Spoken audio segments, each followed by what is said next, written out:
sedia mendengar.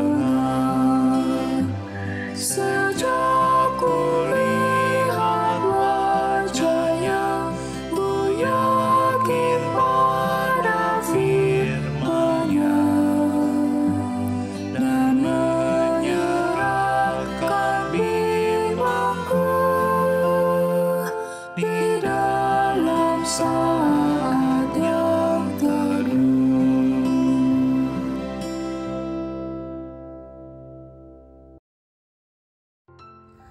Mazmur 42 ayat 1-3. Untuk pemimpin biduan, nyanyian pengajaran Bani Korah. Seperti rusa yang merindukan sungai yang berair, demikianlah jiwaku merindukan Engkau ya Allah. Jiwaku haus kepada Allah yang hidup. Bilakah aku boleh datang melihat Allah? Saudara-saudara, sebelum kita membaca dan merenungkan firman Tuhan, mari kita berdoa terlebih dahulu.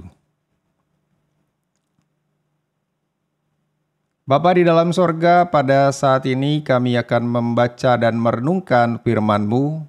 Biarlah Roh Kudus-Mu yang menyapa kami dengan firman Tuhan, yang menjadi pegangan bagi kami di dalam kami menjalani keseharian kami.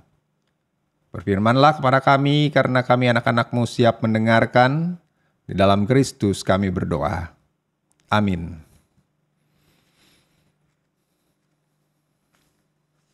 Bacaan Alkitab kita diambil dari surat Yudas pasal 1 ayat 17 sampai 25.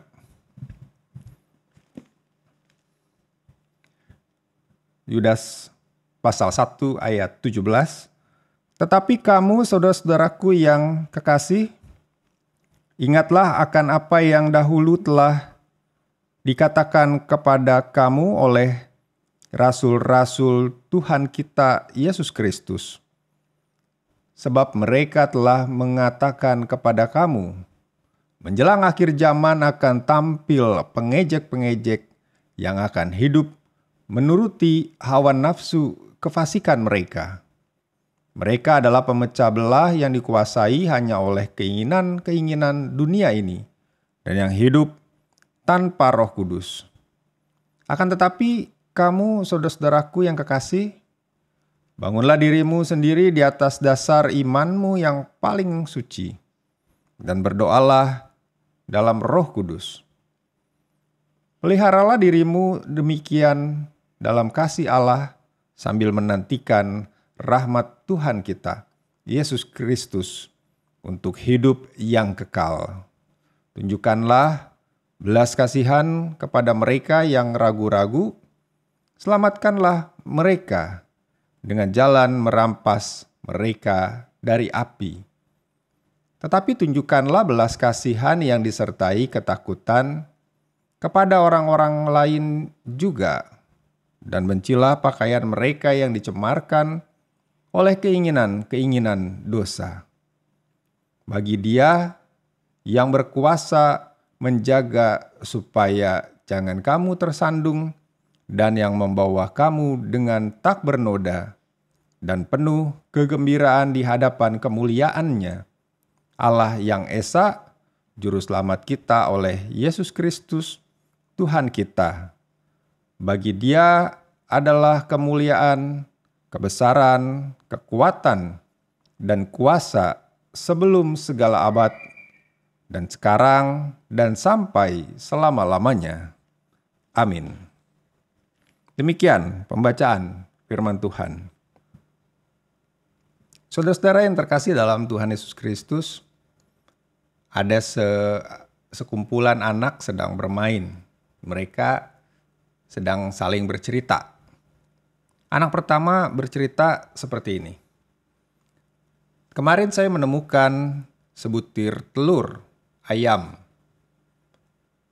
Lalu telur itu menetas. Dan dari sebutir telur itu keluar 3 ekor anak ayam. Yang kecil, yang lucu-lucu gitu. Wah, 3 ekor, bukan cuma 1, tapi 3 anak ayam. Lalu teman-temannya tertawa dan bertepuk tangan. Ore. Lalu berikutnya anak yang kedua bercerita. Kamu baru dari sebutir telur, lalu 3 anak ayam.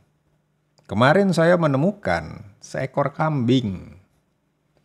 Seekor kambing tapi dia punya 3 kepala. Wah. Lalu kakinya bukan 4, kakinya ada 8.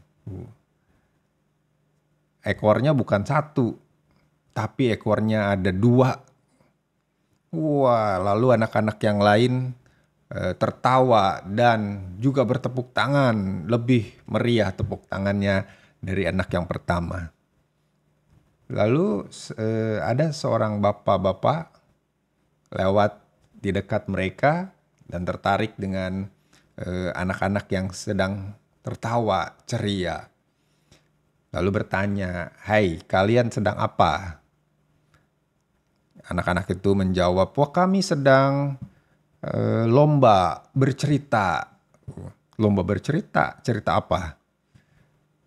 Lomba bercerita siapa yang bisa bercerita bohong. Cerita yang paling bohong, dia yang menang. Yang paling bohong, yang paling nggak masuk akal, yang paling seru lah, paling lucu. Tapi ceritanya bohong gitu. Lalu si bapak itu mengatakan begini kepada anak-anak itu. Kalian masih kecil-kecil sudah belajar berbohong ya. Nanti kalau sudah besar kalian mau jadi apa katanya. Masih kecil sudah berani berbohong, bahkan bohong dilombakan. Malah kalian berlomba-lomba untuk berbohong. Yang paling hebat bohongnya malah justru yang menang. Memalukan. Coba nih contoh bapak nih. Bapak sejak lahir kecil sampai bapak setua ini, bapak sama sekali tidak pernah berbohong. Lalu anak-anak tertawa dan bertepuk tangan. Tepuk tangannya juga lebih meriah. Lalu seorang anak berkata kepada si bapak, "Dan pemenangnya adalah bapak." Anda tahu kenapa dia menang? Ya tentu saja ya. Ketika dia mengatakan bahwa saya tidak pernah berbohong sejak lahir sampai sekarang, itu adalah sebuah kebohongan. Dan itulah sebabnya mengapa dia menang. Nah saudara-saudara, di dalam kehidupan kita tentu saja sebagai manusia kita punya kelemahan. Kita bukan sempurna. Sebagai manusia kita tidak sempurna. Kita punya kelemahan. Maksudnya adalah kelemahan untuk melakukan kecenderungan untuk melakukan hal-hal yang bertentangan dengan firman Tuhan. Karena godaan yang begitu besar dalam kehidupan kita tidak sempurna, kita tidak selalu bisa melawan godaan itu. Baik godaan dalam diri maupun godaan di luar diri yang membuat kita tidak taat kepada Tuhan. Maka dalam kehidupan kita, ya boleh dikatakan ya sebagai manusia, kita pasti pernah melakukan yang namanya dosa. Kalau kita tidak pernah, ya itu berarti kita sedang membohongi diri sendiri atau membohongi orang lain, bahkan membohongi Tuhan. Nah, saudara-saudara, kalau di dalam bacaan Alkitab kita pada saat ini penulis surat Yudas ini sedang mengingatkan pembacanya. Pembacanya baik pembaca pada zaman itu maupun juga mengingatkan kita sekalian. Katanya begini, penulis Yudas ini mengingatkan pembaca tentang nasihat-nasihat para rasul yang bunyinya seperti ini. Menjelang akhir zaman akan tampil pengejek-pengejek yang hidup menuruti hawa nafsu kefasikan mereka. Nah pertanyaannya kan adalah siapa pengejek-pengejek fasik ini? Pengejek-pengejek yang hidup menuruti hawa nafsu kefasikan mereka menjelang akhir zaman. eh, pengejek-pengejek ini sebenarnya bukanlah pengejek-pengejek orang dalam arti orang yang mengejek, menghina, bukan dalam arti seperti itu gitu ya. Bukan dalam, tidak bisa secara harfiah ngata-ngatain orang gitu kan, menghina, mencemarkan nama baik, nggak begitu juga ya. Tetapi maksudnya begini, dalam sebuah persekutuan dengan dimana faktanya persekutuan kita itu persekutuan orang Kristen, di mana faktanya adalah orang-orang Kristen juga adalah manusia yang tidak sempurna, termasuk persekutuan di dalam orang-orang Kristen pada zaman itu.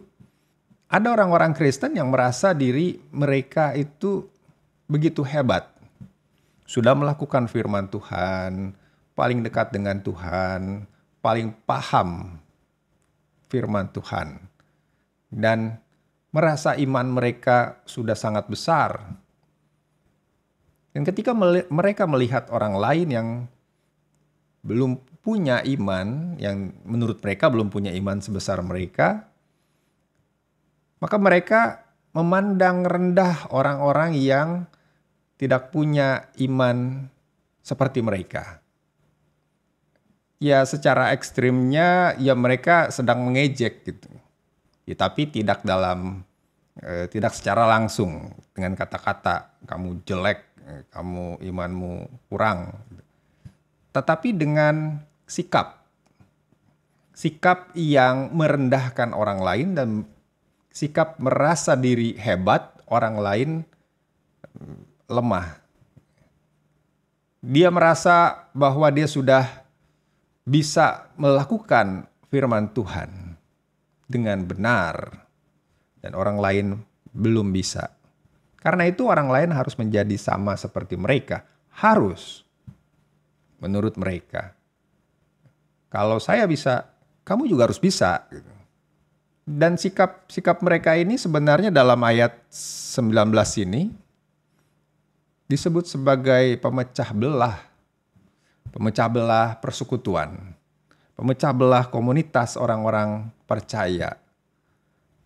Sikap mereka ini sebenarnya juga bukan sesuai dengan apa yang Tuhan inginkan ya. Kalau di sini dikatakan mereka tidak hidup tanpa Roh Kudus dan hanya keinginan-keinginan duniawi. Ya kalau memang mereka hidup sesuai dengan firman Tuhan, dengan seturut dengan Roh Kudus di dalam diri mereka, maka mereka tidak akan merendahkan orang lain.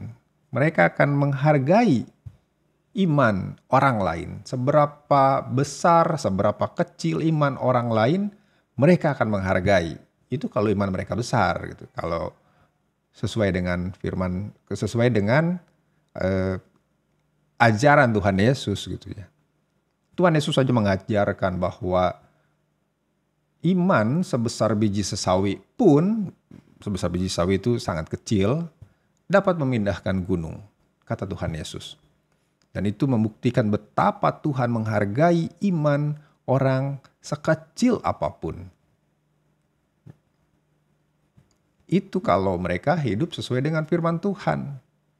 Jadi bukan mereka merasa diri paling besar, dan mereka tidak terima kalau orang lain tuh imannya kecil. Kamu tuh harus punya iman yang besar. Nah, begitu juga kan kalau misalnya mereka di zaman sekarang ini misalnya gitu ya, orang-orang yang ini bisa punya kecenderungan itu. Untuk orang-orang yang suka memberi dan memberi dengan besar gitu. Misalnya memberi persembahan, dia sangat besar memberikan persembahan, selalu memberi. Bukan cuma persembahan di gereja, tetapi juga dia memberi kepada orang lain yang membutuhkan. Rajin memberi. Ya betul itu sikapnya. Tetapi dengan sikap dia suka memberi, dia merasa diri sudah melakukan firman Tuhan. Mereka yang sudah banyak memberi, merasa diri sudah menjadi sempurna. Dan orang-orang lain yang belum bisa memberi dan belum bisa memberi sebesar mereka, ya harus berusaha. Nggak boleh tuh kalau nggak memberi. Memberi juga jangan tanggung-tanggung, nggak boleh kecil gitu. Tuhan memberi besar kepada kamu, kamu harus memberi besar juga kepada mereka, kepada orang lain, dan kepada Tuhan.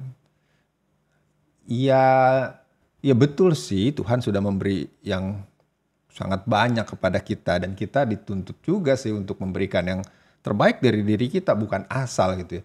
Tetapi kalau sikap itu muncul dari kebanggaan diri yang berhasil memberi dengan banyak, itu yang keliru. Kita jadi tidak menghargai orang yang belum mampu memberi. Orang-orang yang rajin ke gereja, rajin beribadah. Karena saking rajinnya selalu datang juga nggak pernah terlambat. Kalau kebaktian duduk paling depan, paling belakang mungkin. Jarang yang mau paling depan. Tetapi dia rajin datang ke gereja. Karenanya merasa diri sudah begitu dekat dengan Tuhan. Ya sering bertemu dengan Tuhan dalam kebaktian di gereja. Lantas orang-orang yang belum rajin ke gereja ya harus rajin. Ini namanya juga beribadah, harus beribadah kepada Tuhan. Betul, kita sebagai orang Kristen harus beribadah kepada Tuhan.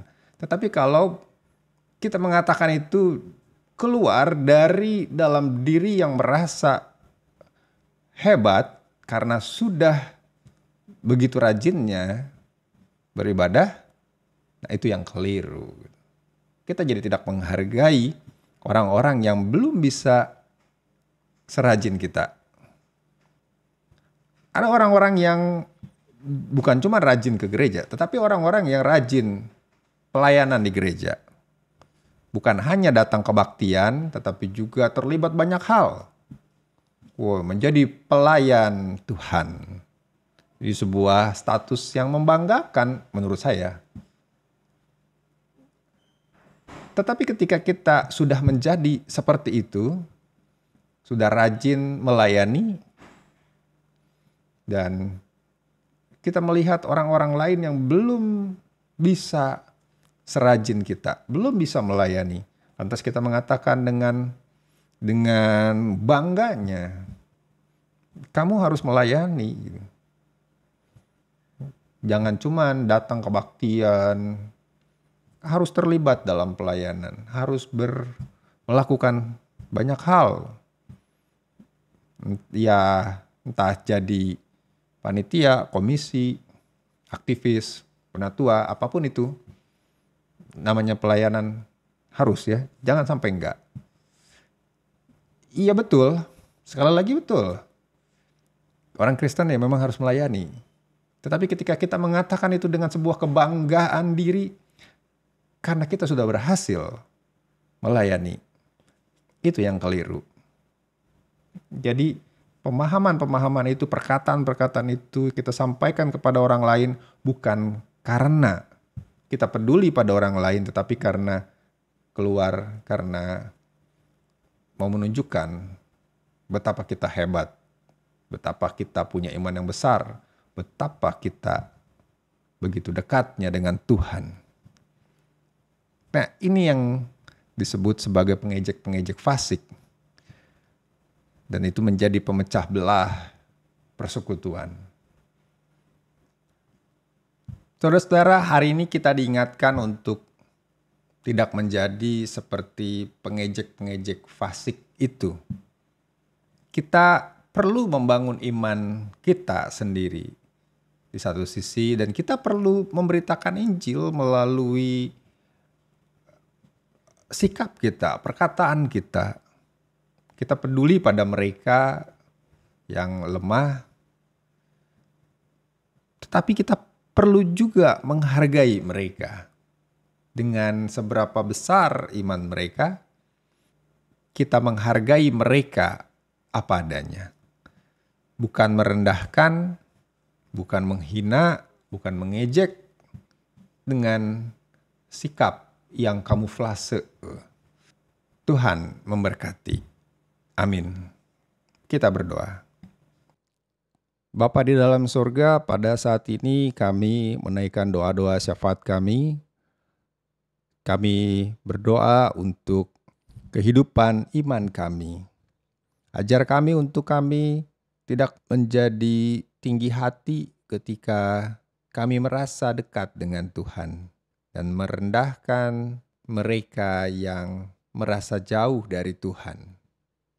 Ajar kami untuk kami menghargai mereka sebagaimana mereka adanya. Bapa di dalam sorga, pada saat ini kami ingin berdoa untuk kehidupan gereja, terutama GKI Surya Utama, dalam setiap kegiatan pelayanan yang dilakukan pada saat ini, masa-masa Advent dan Natal. Tuhan yang menyertai setiap orang yang terlibat di dalam pelayanan Hari Raya Gerejawi, yang menyiapkan perayaan-perayaan, baik panitia, para aktivis, maupun juga majelis jemaat. Tuhan juga yang menolong kami di dalam kami menyiapkan diri dalam merayakan minggu-minggu Advent dan Natal. Kami mendoakan kehidupan bangsa dan negara kami, ya Tuhan. Kami berdoa untuk mereka yang mengalami bencana alam, gempa bumi yang terjadi di beberapa daerah. Tuhan yang menolong baik setiap korban yang terluka maupun juga untuk mereka yang ditinggalkan oleh keluarga yang menjadi korban. Tuhan juga menolong mereka yang mengalami kerusakan, kehancuran rumah mereka. Biarlah mereka juga beroleh tempat yang layak untuk mereka tinggal. Kami mendoakan kehidupan politik negara kami, ya Tuhan. Di tengah-tengah kami menyiapkan diri memasuki masa-masa pemilihan umum. Tuhan yang memberikan hikmat kepada setiap pelaku politik di Indonesia.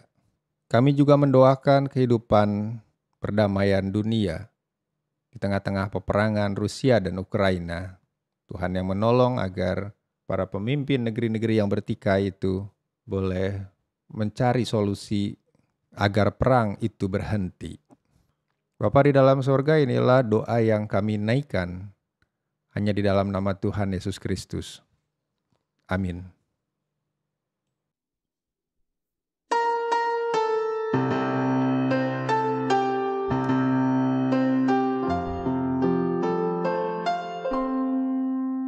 Kasih Tuhan mengiringimu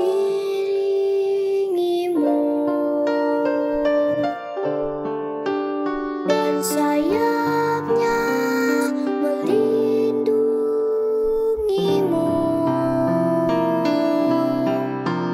Tangan Tuhan pegang di dalam hidupmu.